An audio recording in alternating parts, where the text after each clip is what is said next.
My dear friends, I would like to share a powerful moment that came this morning at dawn. I felt that the Lord gave it for me to share it with you, and so here it is. It was just with three lovely souls celebrating the sacred mysteries, bathed in incense and light, at the altar in the hermitage in honour of this great saint and his companions. And at the point of making that profound inclination to the altar, which the priest makes at the moment when he asks the holy angel to take this offering up to the altar in heaven, in the sight of the Divine Majesty, something hit me. I realized more powerfully than ever before that actually at that moment we are quite densely surrounded by angelic presence. Although the sacred mysteries are always the same, there is an intensity there when a select group of lovely souls comes a long way, and I mean a long way, to celebrate with love. One senses the Lord's heartbeat saying, I am pleased with this, and I will console you as well. But it hit me that I have become too used to the angels, and perhaps you have too. When we are approaching that glorious cloud, we are beyond already the veil. We cannot see normally, although some saints have.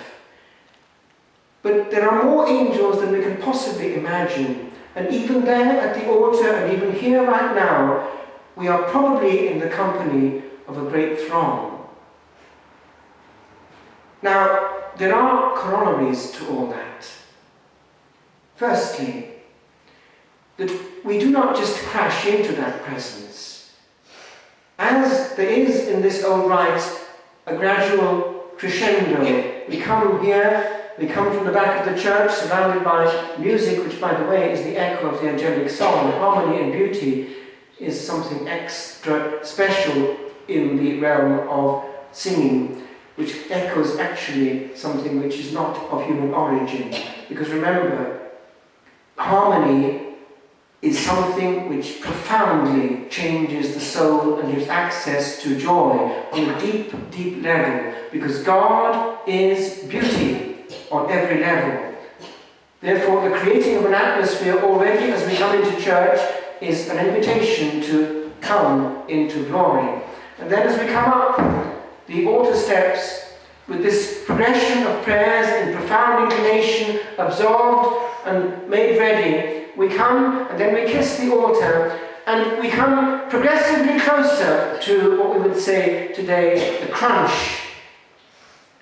Now, that is the immediate. But we come with the remote preparation, and the gospel touches on it. We cannot crash into that cloud of glory if we have been happily listening not to beauty but ugliness in sound. Every bad word, every harsh word, every pornographic vision coming into the sight of the mind is something from Gehenna, and the Lord asks us to cut it off, gouge out your eye. In practice, that means quite simply not looking at things which are incompatible with that company of angels, not consenting to words which that company of angels is wounded to hear. And then it goes further. The specific element of angelic purity and innocence, because the child, as the Lord indicates in this gospel, is something else on earth. That child's soul has come straight from the bosom of glory and is entrusted to us, and we must protect it. Hence it is very serious to leave a child irresponsibly before anything which might be coming from Gehenna.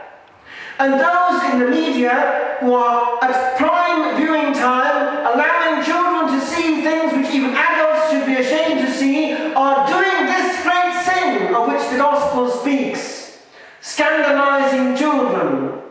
A scandalon is a stumbling block, something one trips over. It's translated in this modern translation as occasion of sin, which is exactly what it is. Now, I just want to reflect on what the importance of this specific angel is.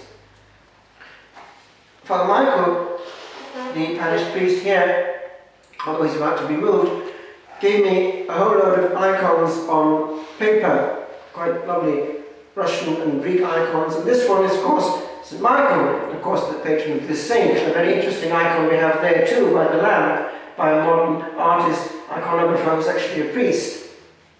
But this one caught my eye because of the little man at the bottom.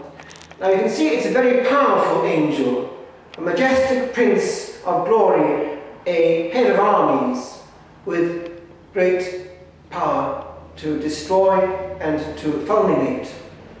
Now, do you see how this iconographer has deliberately put the other guy down there as a tiny black bit of angelic garbage, trash?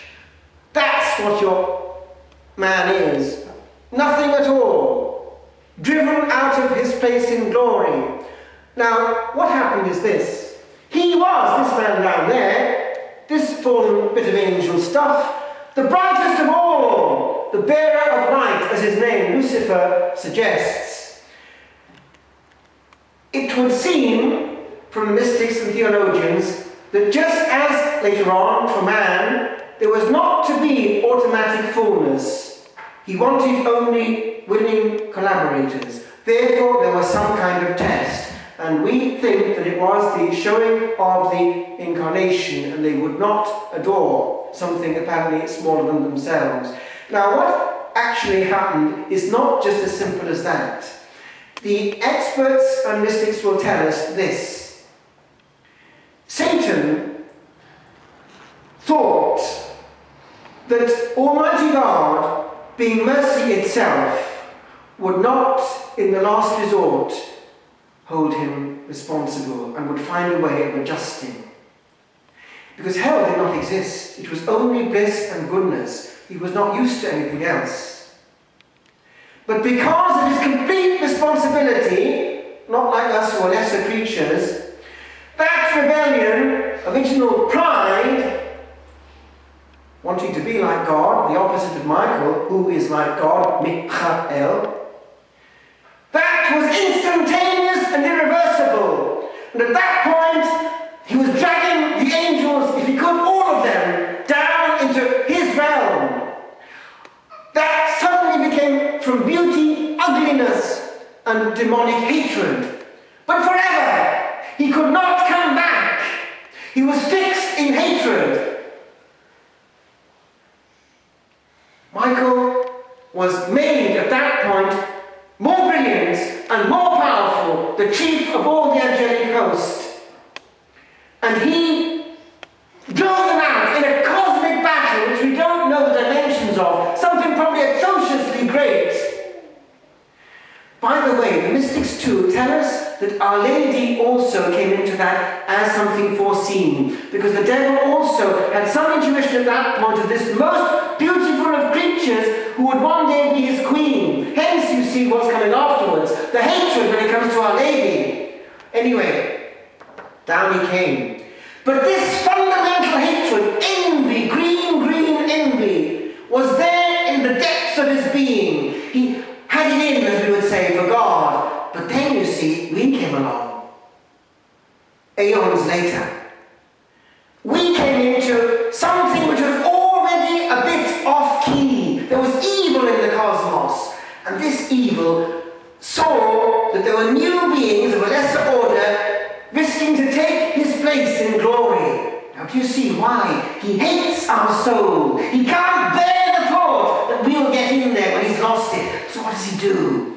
The serpent. But by the way, the serpent is coming back in New Age. The serpent power and all this. Listen to their language. Anyway, the serpent, all that cleverness, stealthiness, tempted them with knowledge, but it was pride. You will be like God. Listen, who is like God? It's the reversal again of the name of Michael. Now, I just want to finish with this. Michael is more involved than you think. Why? If God has asked for victims, monks, nuns, souls of choice like Padre Pio, throughout the centuries, who in some way take on themselves the responsibility of the others who don't bear up to their responsibility to keep the world safe. If there's a certain seriousness, e.g. about celibacy, sacrifice, prayer at night, enclosure, penance, fasting, and all that goes with it, if there's a certain giving up of things in the one chance we have on earth by a great many souls, it means, my friends, that life is a serious business, because hell does exist, because we're coming into a ruined cosmos in a sense, and we're in a risky state until we make it. Do you see how this is kind of important stuff on this day? We need a captain, we need a shield, because we're in big time trouble if we fall into mortal sin. I just conclude. In the manuscript I translated from the French about the purgatory elements, things that go on at death and so on, St. Michael apparently is very much involved with that last moment. Why? In a few seconds of time, all eternity is forever decided, and the devil knows it. So we need a huge defense at that last cosmic battle of a moment which contains all eternity. Hence, take very seriously a person who's about to die. I've heard recently that they keep calling priests now to tidy up people after they've gone. It's all part of the Catholic scene. But not enough! Calling a priest in time! And people are talking about football on the weather when a person is dripping out into the beyond and not able to be prepared. That's what we're at! We have to watch these souls, my friends, because they're dying to a second, and they're going, I would think, into a very risky state, because very few are thinking about what matters. Everyone is ensconced in what is anti-God. Everyone is spending time sucking in the impulses of Satan through his icon, which is a television.